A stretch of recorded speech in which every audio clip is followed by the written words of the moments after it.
এইরকম ঘটনা প্রত্যেকের ওয়ার্ক স্ট্রাকচারে, ওয়ার্ক প্লেসে সবাই কম বেশি নানানভাবে হেনস্থা হয় এবং সেটার দায় একমাত্র সরকারের। ডাক্তাররা নিজেরা বলছে এটা কোনো একটি মানুষের কাজ হতে পারে না। যেভাবে ইনজুরি রিপোর্ট আছে তাতে একটা মানুষের পক্ষে সম্ভব না, আরও লোক আছে। সিবিআই এর উপর পুরো ভরসা করা যাচ্ছে না, ইডির উপর পুরো ভরসা করা যাচ্ছে না। স্লোগানটা বদলে গেছে, বাংলা তার মেয়ের নিরাপত্তা চায়।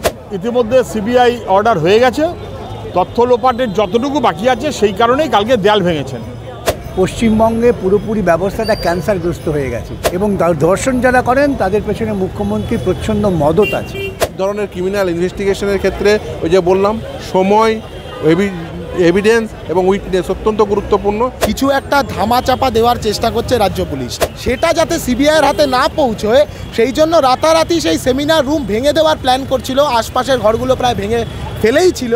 যে রাজ্যের মুখ্যমন্ত্রী মহিলা একজন, সেই রাজ্যের নারীদেরকে নিয়ে বারে বারে মানে আন্দোলন করতে হচ্ছে, রাস্তায় নামতে হচ্ছে আপনাদের মতো মানুষজনকে। সেখানে সুরক্ষা কোথায় নারীদের? এটা আপনি যে প্রশ্নটা করলেন এটা আমাদের সকলের প্রশ্ন। একজন মহিলা মুখ্যমন্ত্রী, তার বিরুদ্ধে দাঁড়িয়ে আজকে এই মিছিল করতে হচ্ছে, এইটা বড় লজ্জার। মানে আজকে মুখ্যমন্ত্রী কেন এতদিন সময় নিয়ে নিল একটা বিচার জানাতে, এবং এই যে প্রিন্সিপালকে কোনো স্বাস্থ্য দপ্তর থেকে কোনো জেরা করা হলো না, কোনো পুলিশই জেরা করা হলো না, সে তাকে সকালবেলা একটা জায়গা থেকে ইস্তফা দিচ্ছে, বিকেলবেলা আরেকটা জায়গায় জয়েন করছে। মানে এর থেকে খারাপ, মানে এটা না একটা মাত্র ঘটনা নয়, এই সরকারের বিরুদ্ধে এক গাদা ঘটনা পাইল হয়ে গেছে। এই সরকার পড়ার জন্য, এই মুখ্যমন্ত্রী না থাকার জন্য সেটা যথেষ্ট বলে আমার মনে হয়।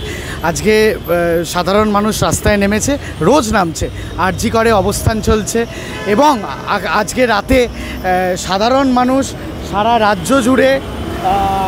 রাজ্য জুড়ে এবং রাজ্যের বাইরেও সাধারণ মানুষ আজকে আন্দোলন করবে। তারা কোনো পতাকা ছাড়াই আন্দোলন করবে, কিন্তু আন্দোলনটা হবে কার বিরুদ্ধে? আন্দোলনটা হবে এই সরকারের বিরুদ্ধে। এই সরকার, এই মুখ্যমন্ত্রীর পদত্যাগ আমরা দাবি করি, কারণ এইরকম ঘটনা প্রত্যেকের ওয়ার্ক স্ট্রাকচারে, ওয়ার্ক প্লেসে সবাই কম বেশি নানানভাবে হেনস্থা হয় এবং সেটার দায় একমাত্র সরকারের। এটা অন্য কারুর ওপর দায় চাপিয়ে দিলে দায়টা মিটে যাবে না, সরকারকে দায় নিতে হবে। সন্দীপ ঘোষকে বাঁচানোর জন্য রাজ্য সরকার এত মরিয়া কেন? খুঁটি বাঁধা আছে কোথাও একটা সন্দীপ ঘোষকে বাঁচানোর জন্য মরিয়া। আরও তো কত বড় বড় নেতার নাম শুনছি, অনেকজনকে বাঁচানোর জন্য মরিয়া। কেন বাঁচানো হবে? নিশ্চয়ই এতদিন ধরে কোনো রেজাল্ট বেরোচ্ছে না, এতদিন ধরে কোনো রায় বেরোচ্ছে না, মানে নিশ্চয়ই কোনো একটা বড় নাম যুক্ত আছে এবং সেইখানে নিশ্চয়ই 14 তলায় ডিরেক্ট টান পড়ে যেতে পারে বলেই এতদিন ধরে ডিলে করার একটা চেষ্টা হচ্ছে। অনেক মহল থেকে বারে বারে প্রশ্ন উঠছে, সঞ্জয় কি তবে ধনঞ্জয় হতে চলেছে? এই পুরনো কথা টেনে লাভ নেই। এখন সঞ্জয়কে ফাঁসানো হলো না, সে ইনভলভ, সে কতটা ইনভলভ এটা তো আমি বলতে পারবো না। ডাক্তাররা নিজেরা বলছে এটা কোনো একটি মানুষের কাজ হতে পারে না, তারা তো মেডিকেল সায়েন্স দিয়ে প্রমাণ করছে, বিজ্ঞান বলছে। তো একটি মানুষের কাজ যদি হতে পারে না, আরও মানুষ যুক্ত আছে। তো এই যে এতগুলো মানুষ যুক্ত আছে তাদেরকে জেরা করা হোক, এবং যতজন দোষী আছে সে তৃণমূলের সরকারের যত ঘনিষ্ঠই হোক না কেন, সর্বোচ্চ সাজা পাক, এটাই আমাদের কামনা। দেখলাম যে আজকের যে ঘটনা, সেই ঘটনার প্রথম দিন থেকে পুলিশের হেফাজতে পুরো দায়িত্ব ছিল, পুরো তদন্তের দায়িত্ব ছিল। তারপর আমরা মুখ্যমন্ত্রী বলে রবিবার পর্যন্ত দায়িত্ব তদন্তভার দিয়েছিলেন। সেই জায়গায় দাঁড়িয়ে দেখলাম গতকাল কলকাতা হাইকোর্টের তরফের দায়িত্ব দেওয়া হলো আজ সকাল থেকে সিবিআই ছিল। সেই জায়গায় দাঁড়িয়ে প্রমাণ কি লোপাট হয়ে গেল রাজ্য পুলিশের আওতায় থাকাকালীন? কোর্ট মনিটর্ড তদন্ত আমরা বলেছিলাম, বিচার বিভাগীয় তদন্ত। তার কারণ মুখ্যমন্ত্রী প্রথম দিন থেকে প্রথমত পুলিশ বলল এটা আত্মহত্যা, মেয়েটির বাড়ি গিয়ে টাকা পয়সা দিয়ে সেটেল করতে চাইল, অস্বাভাবিক তৎপরতায় শবদেহ পুড়িয়ে ফেলার চেষ্টা করলো। অনেকগুলো ইফস অ্যান্ড বাটস আছে। যেভাবে ইনজুরি রিপোর্ট আছে তাতে একটা মানুষের পক্ষে সম্ভব না, আরও লোক আছে। আর ওই সঞ্জয়, ও যদি অপরাধী হয়, ও ওখানে ঢুকে গেল কী করে? সিভিক ভলান্টিয়ার কী করে জানলো ওখানে রেস্ট নিচ্ছেন ইত্যাদি? এই যে লোকটা প্রিন্সিপাল, সে এমন অসীম ক্ষমতাধর, তাকে রিজাইন করিয়ে 4 ঘন্টার মধ্যে অন্য জায়গায় আবার রিইনস্টেট করতে হচ্ছে। অনেকগুলো জট আছে, এগুলো সারাতে হবে। সিবিআই তো অনেকগুলো তদন্ত পশ্চিমবঙ্গে করছে। তুমি যে প্রমাণ আমরা বুঝতে পারি খালি চোখে দেখে, সিবিআই সেই প্রমাণের ভিত্তিতে দোষীদের সম্পর্কে ব্যবস্থা নিতে পারে না, কারণ তারা প্রভাবশালী তৃণমূল নেতা। তাহলে সিবিআই একমাত্র অথরিটি হয়ে গেলে সিবিআই এর উপর পুরো ভরসা করা যাচ্ছে না, ইডির উপর পুরো ভরসা করা যাচ্ছে না পশ্চিমবঙ্গের প্রেক্ষিতে। এই কারণে আমরা বিচার বিভাগীয় তদন্ত চেয়েছিলাম এবং এখন যা বলেছে কোর্ট দেখা যাক। আবার ঘর ভাঙার চেষ্টা হয়েছে, প্রমাণ লোপাটের বারংবার আশঙ্কা থাকছে। সন্দীপ ঘোষকে বাঁচানোর জন্য জানি না, সন্দীপ ঘোষ ওদের ভিতরের খবরাখবর জানে, কোনো দুর্নীতির চক্র আছে কিনা, কোনো বড় কিছু এই নির্যাতিতা ডাক্তার যিনি তিনি জেনে ফেলেছিলেন কিনা, অনেকগুলো ইফস অ্যান্ড বাটস থাকছে। কোনো প্রভাবশালী সন্তান জড়িত ছিল কিনা বা কেউ কোনোভাবে, এগুলো সবই তদন্ত সাপেক্ষ, কিন্তু তদন্তটা ঠিক করে হতে হবে। আর শুধু এই ঘটনাটি নয়, আগামী দিনে যাতে কেউ কোনোভাবে এই আস্পর্ধা না পায়। যারা ঘটিয়েছে তারা তো জানতো যে আরজি করে সেমিনার রুমে এরকম একটা ঘটনা ঘটিয়েছি, কালকে সকাল থেকে হইচই হবে। তা সত্ত্বেও তারা এটা করার সাহস পেয়েছিল, কারণ তাদের এই বিশ্বাস ছিল যে কেউ না কেউ আমাকে বাঁচিয়ে দেবে।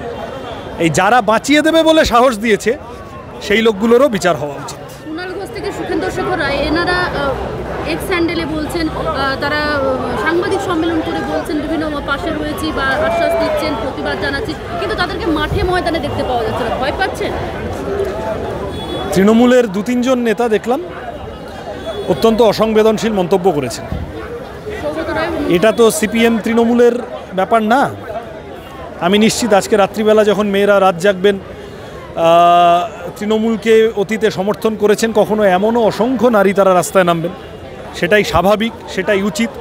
ভোটের রাজনীতিতে কেউ পক্ষে থাকে কেউ বিপক্ষে থাকে, কিন্তু এই ধরনের একটা বিষয়, এটা তো সকলে, গোটা সমাজ গণজাগরণের চেহারা নিচ্ছে। এবং সেখানে দাঁড়িয়ে কেউ যদি অসংবেদনশীল মন্তব্য করেন তাহলে বুঝতে হবে যে কারুর গায়ে লাগছে। কেন কুণাল ঘোষের গায়ে লাগছে, কেন উদয়ন গুহর গায়ে লাগছে, এই প্রশ্নটা করা দরকার। কেন তারা আগ বাড়িয়ে তৎপর হয়ে এই সব বলতে শুরু করেছেন? তৃণমূল কংগ্রেসের কেউ না কেউ তাতে জড়িত আছেন। তৃণমূলের সরকার, প্রশাসন, আরজিকর কর্তৃপক্ষ, পুলিশ, তারা কাউকে না কাউকে বাঁচাতে চাইছে। কুণাল ঘোষদের এইসব মন্তব্যে এই সন্দেহই দৃঢ় হচ্ছে। দাদা, যেই রাজ্যে মহিলা মুখ্যমন্ত্রী কন্যাশ্রী, রূপশ্রী, লক্ষ্মীর ভাণ্ডারের মতন প্রকল্প দিচ্ছে মহিলাদের জন্য, সেখানে দাঁড়িয়ে মহিলাদের নিরাপত্তা। দেখুন, স্লোগান ছিল নাকি বাংলা তার মেয়েকে চায়। মানুষ বলছে স্লোগানটা বদলে গেছে, বাংলা তার মেয়ের নিরাপত্তা চায়। মহিলা মুখ্যমন্ত্রীর আমলে কারোর নিরাপত্তা নেই, মহিলাদের নিরাপত্তা নেই। বাংলার মানুষ বলছে মেয়েরা তার নিজের নিরাপত্তা চায়। মুখ্যমন্ত্রী ব্যর্থ, স্বাস্থ্যমন্ত্রী হিসেবেও ব্যর্থ, পুলিশ মন্ত্রী হিসেবে ব্যর্থ। She must resign. স্বাস্থ্যমন্ত্রী থেকে উনি চলে যাওয়া উচিত, পুলিশ মন্ত্রী থেকে ওনার চলে যাওয়া উচিত। আচ্ছা দাদা, এই জায়গায় দাঁড়িয়ে আমরা দেখলাম তদন্তভার প্রথম থেকে রাজ্য পুলিশের কাছে ছিল। রাজ্য পুলিশের হাতে তদন্তভার থাকার জন্য কি কিছু প্রমাণ লোপাট হয়ে গেল? মুখ্যমন্ত্রী বলেছিলেন রবিবার পর্যন্ত রাজ্য পুলিশ, তারপর সিবিআই।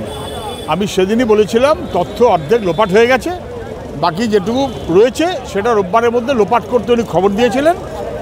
যেহেতু ইতিমধ্যে সিবিআই অর্ডার হয়ে গেছে, তথ্য লোপাটের যতটুকু বাকি আছে সেই কারণেই কালকে দেয়াল ভেঙেছেন। যে জায়গায় রাজ্যে মুখ্যমন্ত্রী একটার পর একটা মহিলাদের জন্য প্রকল্প, লক্ষ্মীর ভাণ্ডার, রূপশ্রী, কন্যাশ্রী দিচ্ছে, সেই জায়গায় মহিলাদেরকে নিরাপত্তা দিতে পারছে না। দেখুন, ক্যান্সার যখন হয় না, তখন অনেকে লিপস্টিক দিয়ে গালে রুজ মেখে ভাবে আমি চকচকে আছি। তাতে চকচকে থাকে না এবং ক্যান্সার ধরা পড়ে এবং জীবন যায়। পশ্চিমবঙ্গে পুরোপুরি ব্যবস্থাটা ক্যান্সারগ্রস্ত হয়ে গেছে। তো মুখ্যমন্ত্রীর ওই লিপস্টিক মাখানো, গালে রুজ দেওয়া, লক্ষ্মীর ভাণ্ডার ইত্যাদি ভাণ্ডার, এতে মানুষের হৃদয়ের কোনো উপপরিবর্তন হবে না। চূড়ান্তভাবে বিশৃঙ্খল একটা অবস্থা তৈরি করেছেন তিনি, যেখানে শহরের বুকে দাঁড়িয়ে একজন চিকিৎসক মহিলাকে এইভাবে ধর্ষিতা হতে হয় এবং ধর্ষণ যারা করেন তাদের পেছনে মুখ্যমন্ত্রীর প্রচ্ছন্ন মদত আছে। দাদা, যেখানে প্রতিবাদে নামা উচিত প্রত্যেকটি দলকে, প্রত্যেকটি রাজনৈতিক দল, প্রত্যেক স্তরের মানুষজন, সেখানে দাঁড়িয়ে কুণাল ঘোষ থেকে শুরু করে উদয়ন গুহরা বিভিন্ন মন্তব্য করছেন, মেয়েরা রাত দখল। কুণাল ঘোষ আর উদয়নকে যদি আপনারা গুরুত্ব দেন সেটা আপনাদের ত্রুটি। তাদের উপেক্ষাকে, তাদের বক্তব্যকে আপনার প্রচার করেন কেন? ঘৃণার সঙ্গে প্রত্যাখ্যান করবেন। উদয়ন যে কথা বলেছেন, উদয়ন কি ওর স্ত্রীকে পেটাতে অভ্যস্ত? তা না, উনি কী করে ভাবলেন যে স্বামীরা নারীদের অত্যাচার করে? উনি কেন বললেন না পুরুষের এই পুরুষতান্ত্রিক অত্যাচারের বিরুদ্ধে আমরা রুখে দাঁড়াবো? এরা সকলেই হচ্ছে প্রকৃতপক্ষে আরএসএসের যে আদর্শ, সে আদর্শ হচ্ছে মনুবাদী সংস্কৃতি, মহিলা বিরোধী, নারী বিরোধী সংস্কৃতি, তাকে এরা লালন পালন করছে। এই তদন্ত রাজ্য পুলিশের হাতে এতদিন ছিল, প্রমাণ কি লোপাট হয়ে গেল? আমাদের আশঙ্কা। দাদা, সিবিআই তদন্তের দাবি করা হয়েছিল প্রথম থেকে অন্য রাজনৈতিক দলের তরফ থেকে, কিন্তু ছিল পুলিশের হাতে পুরো তদন্তভার। সেই জায়গায় দেখলাম আজ থেকে একেবারে সিবিআই তদন্ত চলছে, সকাল 10টার পর থেকে সিবিআই তদন্ত পুরোটা চলছে। এখানে কি প্রমাণ লোপাট আশঙ্কা করা যাচ্ছে? অবভিয়াসলি, কারণ যে কোনো ক্রিমিনাল ইনভেস্টিগেশনে সময়, এভিডেন্স, উইটনেস অত্যন্ত গুরুত্বপূর্ণ বিষয়। আর বিশেষ করে এই ধরনের অপরাধ যেখানে ধর্ষণ করে খুন, তার কারণ সেখানে সিমেন্ট কালেকশন থেকে শুরু করে হেয়ার কালেকশন পর্যন্ত প্রতিটি এভিডেন্স অত্যন্ত গুরুত্বপূর্ণ। এই ক্ষেত্রে যে সময়টা পেরিয়ে গেছে সেই সময়টা তো আর ফিরে পাওয়া যাবে না। যদি আরও দেরি হতো তাহলে আরও ক্ষতি হতে পারত।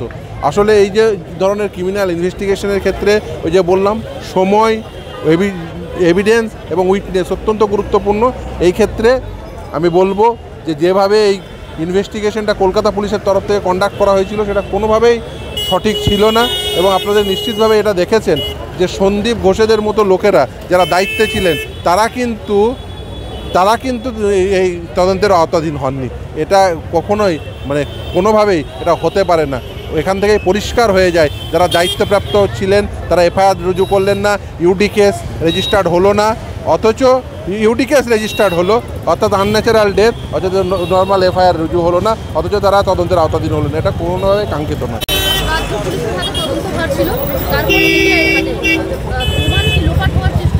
তো স্বাভাবিক, প্রথম দিন থেকেই তো এটা বোঝা গেছে যে প্রমাণ লোপাট করা, তথ্য প্রমাণ লোপাট করা, পাশাপাশি কিছু একটা ধামাচাপা দেওয়ার চেষ্টা করছে রাজ্য পুলিশ। প্রথমেই আমরা দেখেছিলাম কিভাবে পুলিশ মৃতদেহকে ছিনতাই করে নিয়ে গেছিল। বাড়ির লোক জানে না, তাদের মেয়ে সেলাই মেশিন চালিয়ে মেয়েটাকে বড় করেছে, পড়াশোনা শিখিয়েছে, ডাক্তার বানিয়েছে। তার এই রকম নির্মম বর্বরতম একটা অবস্থা হওয়ার পরে তার মৃতদেহ পোস্টমর্টমের পর কোথায় যাচ্ছে বাড়ির লোক জানে না। টালা থানায় বাবাকে আটকে রেখে দিয়েছিল আর মাকে প্রিন্সিপালের ঘরে আটকে রেখে দিয়েছিল। শুরু থেকেই পুলিশের মোটিভ ছিল, সরকারের মোটিভ ছিল কেসটা ধামাচাপা দেওয়া। আমরা আশঙ্কা করছি কোনো প্রভাবশালী কাউকে বাঁচানোর জন্য এটাকে ধামাচাপা দেওয়ার চেষ্টা হচ্ছিল। সেমিনার রুম ভেঙে দিচ্ছিল, যেটা ক্রাইম সিন, সেই ক্রাইম সিন ভাঙচুর করে দিচ্ছিল যাতে তথ্য প্রমাণ না পাওয়া যায়। ওই ক্রাইম সিনের মধ্যে একাধিক ডিএনএ ট্রেসেস পাওয়া যেতে পারে, একাধিক বায়োলজিক্যাল এভিডেন্স পাওয়া যেতে পারে, একাধিক ভিসেরা স্যাম্পল পাওয়া যেতে পারে, এই সময় এতদিন বাদে দাঁড়িয়েও পাওয়া যেতে পারে। সেটা যাতে সিবিআইয়ের হাতে না পৌঁছয় সেই জন্য রাতারাতি সেই সেমিনার রুম ভেঙে দেওয়ার প্ল্যান করছিল। আশপাশের ঘরগুলো প্রায় ভেঙে ফেলেই ছিল। সেই সময় আমরা খবর পাওয়ার পরে আমরা ভেতরে যাওয়ার চেষ্টা করি এটা দেখবার জন্য, সেমিনার রুমটাকে, ক্রাইম সিনটা যাতে অক্ষত থাকে, যাতে রক্ষা করা যায়। সেই জন্য পুলিশ বাধ্য হয় থামতে। স্বাস্থ্য সচিব নোটিশ জারি করে যে এখন রিনোভেশন করা যাবে না আমাদের চাপে পড়ে, এবং তার পরবর্তী সময় আরজি করের ভেতরে আন্দোলনরত ছাত্রছাত্রীরা, পিজিটি জুনিয়র ডাক্তাররা, তারা সেই সেমিনার রুমকে রক্ষা করেছে এখনো পর্যন্ত।